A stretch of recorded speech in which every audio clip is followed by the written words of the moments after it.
Notice मिलने के बाद चिराग पासवान ने वहां रामविलास पासवान की मूर्ति नस्ब कर दी है। वो भी तब जब ये बंगला वजीर रेल अश्विनी वैष्णव के अलॉट किया गया है। सवाल यह है कि क्या एलजेपी के बंगले से बेदखल हो चुके चिराग पासवान अब 12 जनपद के सरकारी बंगले पर कब्जे की कोशिश कर रहे हैं। देख सकते हैं जैसे गेट से एंट्री करते हैं सीधे रामविलास पासवान की एक प्रतिमा लगाई गई है और प्रतिमा के बिल्कुल दूसरी तरफ बगल में एक कमरा है, वहां पर रामविलास पासवान स्मृति का बोर्ड भी लग गया है।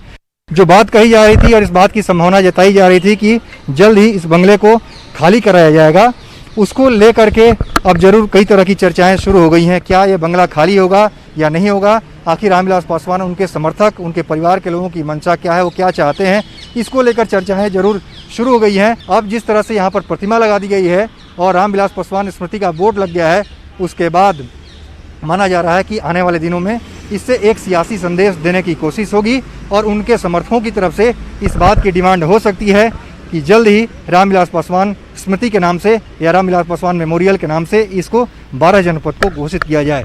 कैमरामैन संजीव वर्मा के साथ अमितेश, न्यूज 18 दिल्ली।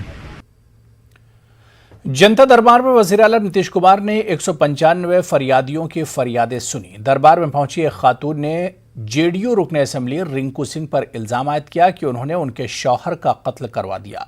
साथ ही कहा कि पुलिस इस मामले में कार्रवाई नहीं कर रही है।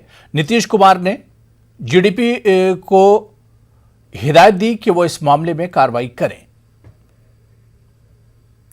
मुख्यमंत्री जी हमको डीजीपी के पास भेज दिए। डीजीपी साहब कह रहे कि आप किसी पर एलिगेशन लगा दीजिएगा तो हम किसी को गिरफ्तार कर लेंगे, जबकि मेरे सामने की घटना है, मेरे आंख के सामने, मेरे मौजूदगी में। आपने ये कैसे जाना कि विधायक ही वो थे जिन्होंने विधायक को हम पहचानते हैं, मैं हाँ वहाँ मौजूद थे, वही बोले कि ऑल इंडिया मिलिट्री काउंसिल का कहना है कि लॉकडाउन और कोरोना के सबब खत्ते अफलास से नीचे जिंदगी गुजारने वाले लोगों की तादाद में इजाफा हुआ है।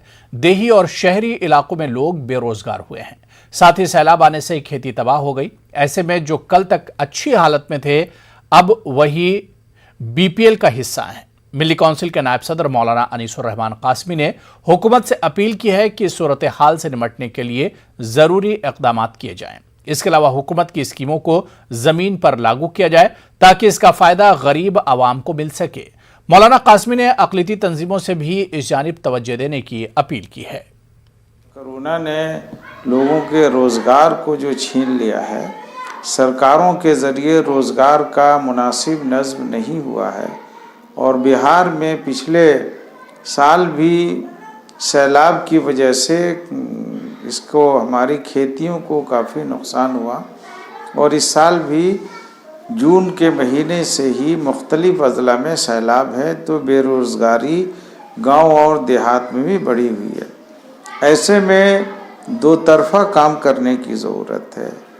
एक तो ये कि जो सरकार ने अपनी स्कीम का ऐलान किया था कोरोना के दौरान पिछले साल कि वो बेरोज़गारी को कम करने के लिए रोज़गार में इजाफ़ा करेगी। हमें चाहिए कि रोज़गार के लिए खुसूसी मेहनत करें और सरकार से रोज़गार के ज़राए को बढ़ाने का मुतालबा जारी रखें। दूसरा, ख़ुद जो हमारी तंजीमें हैं, चाहे वो मिली तंजीमें हों या समाजी और माशी तंजीमें, उनको चाहिए कि इस सिमत में वो खुसूसी कोशिश करें, इसलिए कि बेरोज़गारी में अक़लियतों की हालत और ख़स्ता हो रही है। ख़ास तौर पर माइनॉरिटी डिपार्टमेंट को चाहिए कि लोन को, कर्ज़े को और आसान करे और बड़ी तादाद में कर्ज़ों को दे और उसके साथ ट्रेनिंग का भी इंतज़ाम करे कि लोग उससे रोज़गार को अपने बढ़ावा दे सकें। और बिहार सरकार को भी चाहिए कि जितनी तरह की स्कीमें हैं, ख़ास तौर पर देही इलाकों के लिए, उसको बड़ी तादाद में देहात के लोगों को फ़ायदा पहुंचाने की कोशिश करे। तालिबान का काबुल पर कब्जा होने के बाद से हिंदुस्तानी शहरियों की अफगानिस्तान से वतन वापसी का सिलसिला जारी है। मुजफ्फरपुर के सद्दाम भी अपने घर वापस पहुंचकर अपने आप को महफूज तस्वुर कर रहे हैं। मीडिया से बात करते हुए सद्दाम ने बताया कि 19 तारीख को हमारी फ्लाइट थी, लेकिन 15 तारीख को ही काबुल पर तालिबान का कब्जा हो गया और जब हम लोग एयरपोर्ट पहुंचे तो हमें यरगमाल बना लिया गया। इसके बाद हिंदुस्तान की हुकूमत ने इस मामले में दखल दिया, जिसके बाद उन्होंने हमें छोड़ दिया और हम एयरफोर्स के तैयारे से वतन वापस लौटे। वहीं इस मामले पर महकमा सेहत के जिम्मेदारों का कहना है कि हिंदुस्तान की हुकूमत की जो गाइडलाइंस हैं, इसके मुताबिक हमारी मेडिकल टीम सद्दाम के घर गई और जांच की। सद्दाम को पोलियो का टीका दिया गया है। साथ ही सिक्योरिटी को लेकर 15 साल से कम उम्र के तमाम लोगों को भी टीका दिया जा चुका है। अब पूरी तरह से सद्दाम महफूज हैं। आने वाला था 19 अगस्त का मेरा टिकट था। हम काबुल, जो अफ़गानिस्तान का राजधानी है, वहीं पे मैं जॉब करता हूँ। काबुल से बाहर सब जगह तालिबान बोल करके जो संगठन है वो आ चुका था, काबुल में नहीं आया था। हमें लगा अभी नहीं आएगा, इसलिए हम 19 को निकल जाऊँगा यहाँ से, लेकिन ऐसा हुआ नहीं। 15 अगस्त को ही वो वहाँ पे आ गया। उसके बाद हमारे घर परिवार सब में परेशानी बढ़ता गया कि क्या कर रहे हो, जल्दी वहाँ से निकलो। कमर्शियल जो फ़्लाइट था लास्ट 15 तारीख को ही आया, उसके बाद वो फ़्लाइट बंद हो गया। अब यहाँ से भारत सरकार ने बहुत हम लोगों का हेल्प किया। जो एयरफोर्स का विमान है वो 2 विमान 3 विमान जाने लगा अपने वहाँ से, जो इंडियन लोग हैं वो लोग को लेकर के आने के लिए। उसी से मैं भी 22 तारीख को आया हूँ। काफ़ी चक्कर काटने के बाद एयरपोर्ट अमेरिका के कब्ज़े में था और उसके बाहर जो भी था तालिबान का पूरा शासन चल रहा है। और जो भी हो, कैसे भी परेशानी का तो सामना करना ही पड़ा है। उसके बाद भी वहाँ से भारत सरकार का ही पूरा इसमें योगदान है हम लोगों को लाने में।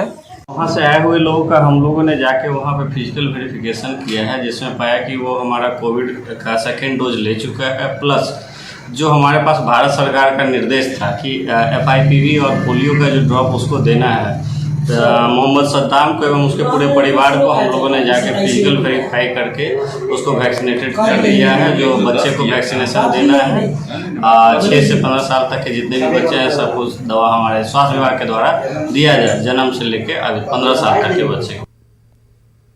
समाजवादी पार्टी के रुकन असेंबली अबू आसिम आजमी का कहना है कि अगर झारखंड असेंबली में नमाज के लिए कमरा बनाया गया है तो इसका इस्तकबाल किया जाना चाहिए।